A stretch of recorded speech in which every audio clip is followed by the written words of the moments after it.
In chapter 13, there are two women, Mahapajapati and Yasodhara.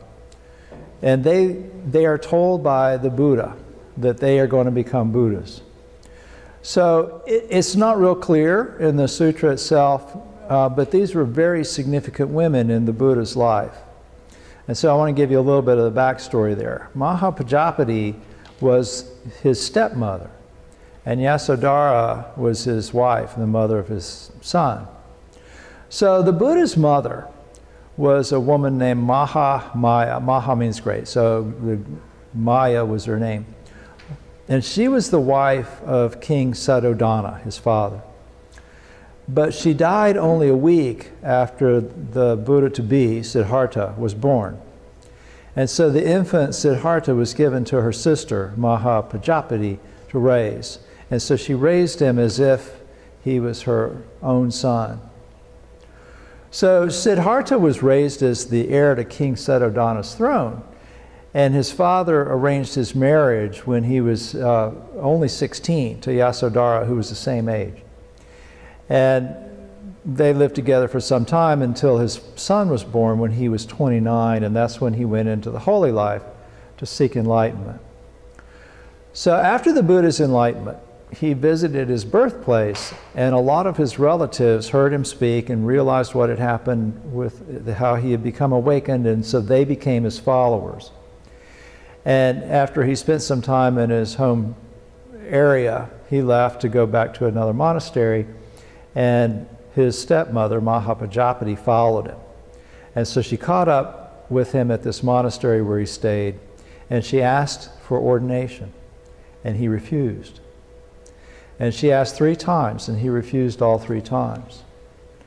Well, his cousin Ananda came in and saw her sitting outside the gates weeping. And she had followed him on foot all this distance, and her feet were swollen from walking, and she was covered in dust, and her face was streaked with tears. And he asked what was going on, and she explained that she had asked for ordination and was refused. So Ananda went in to talk to the Buddha. Now, Ananda, for those of you who are new to this, Ananda was the Buddha's cousin, and he was a pretty constant companion for much of the latter part of his life. And it's largely due to Ananda that we have a lot of the teachings. Ananda went to her and he said, "Hey, I understand that your stepmother asked you for ordination and you turned her down." And the Buddha said yes. And so Ananda said, "Well, let me ask you something." He says, "Is it possible for a woman to become enlightened?" And the Buddha said, "Well, of course it is." And he said, "And wouldn't it be more easy for her to become enlightened if she didn't have the duties of a householder to attend to?"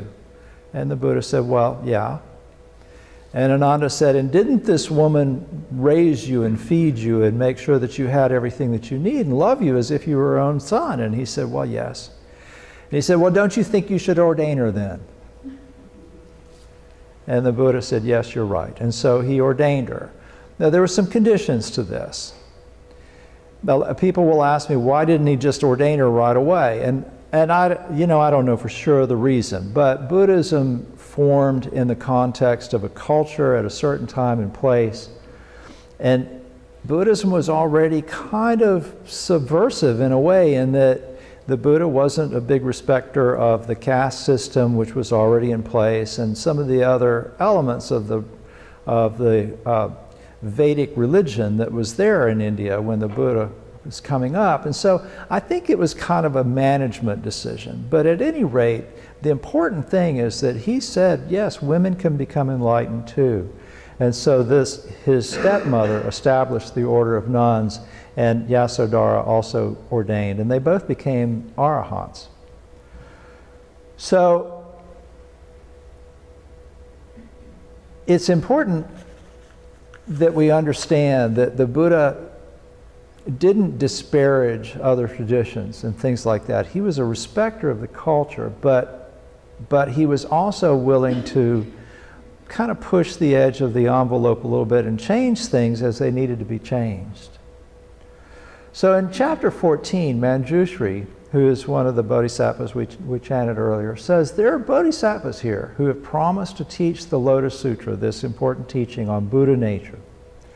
in the future, even in evil ages when people have fallen away from the Dharma.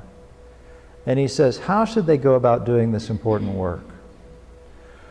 So, again, one of the key teachings in this particular sutra, the Lotus Sutra, is that we all contain the seed of Buddhahood. So if you're here listening to this, according to this sutra, you may well have been a Buddha yourself, but you just haven't awakened to that yet. So this advice that he gives isn't just for monks. This advice really is for everyone. So you can use this yourself when you're thinking about how best to practice the teachings and how to support the Dharma so that it's available to others. So Manjushri says, how should they teach the Dharma? And the Buddha answers that if someone wants to help others hear and understand the Lotus Sutra, they should follow 4 rules. First, they should abide by the practices and associations proper for bodhisattvas, practicing in an appropriate place with an aim of seeing the emptiness of all phenomena. Second, they should teach in a tranquil manner, without disparaging or exalting others, but treating everyone with equanimity. Third, they shouldn't be jealous, contemptuous, or otherwise angry or hateful. And last, they should teach out of compassion, with a mind set on becoming a Buddha, so that they could help others become Buddhas. So you can read this for yourself if you want to know the details, but I'll kind of go into what I think might be useful for you to take out of these. So first, the Buddha is saying you should associate with appropriate people. And there's a long list of people that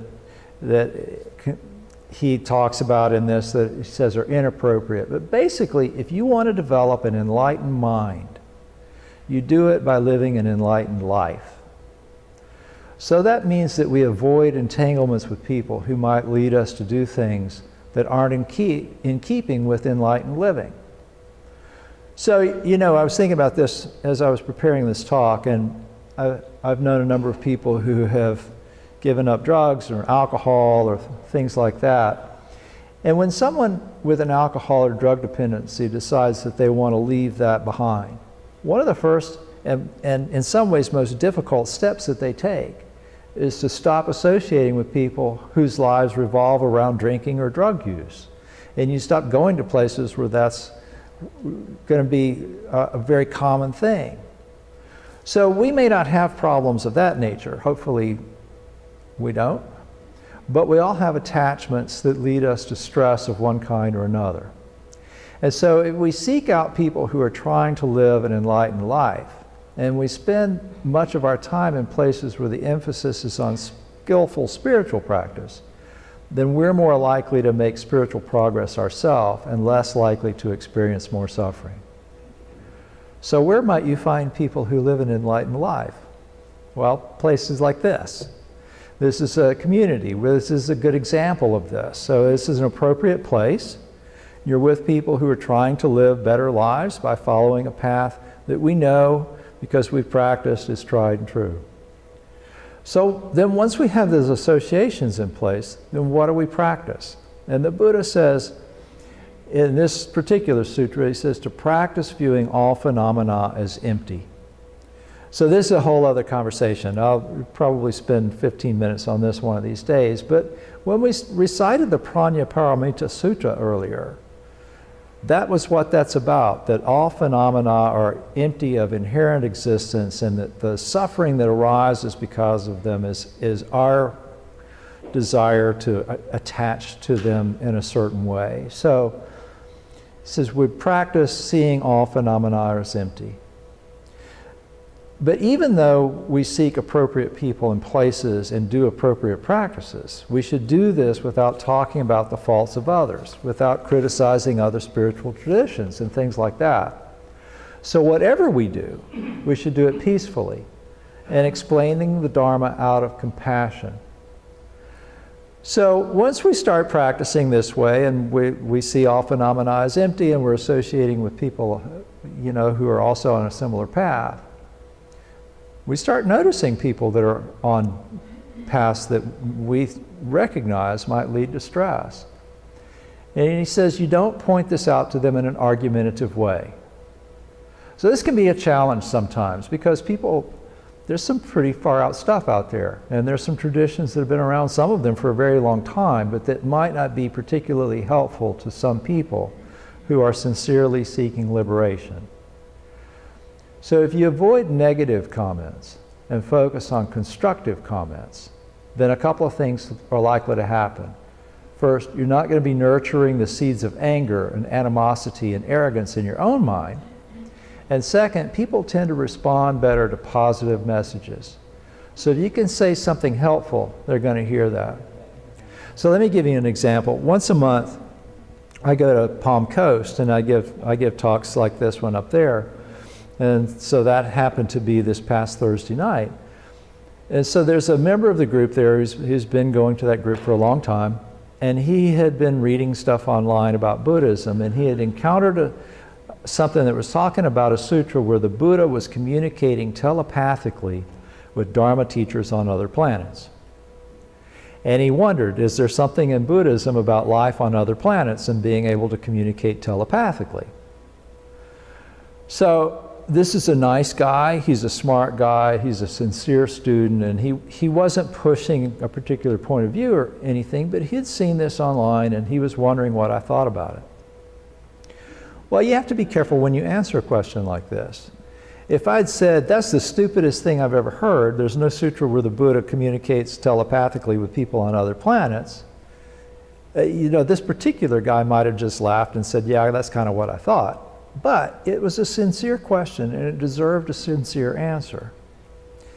And there were new people there, just like there are new people here today. And if someone was listening who might have been really interested in UFOs or just very curious about this sort of thing, and if they'd heard me answer that way, they might have thought, well, gee, I'm afraid to ask my question. Maybe he'll think that's stupid too.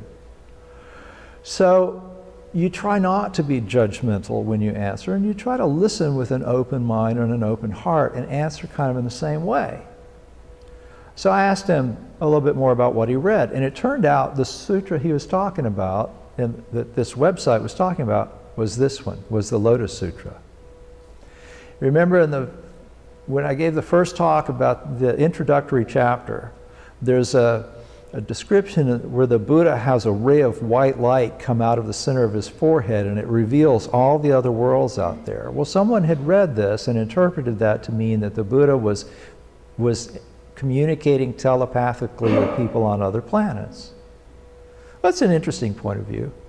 I don't know that we would share it, but the point of it, when I listened to this non-judgmentally and heard what he was really asking, I was able to turn this into a teaching on the Lotus Sutra. So the Buddha's final instruction here is to teach out of compassion.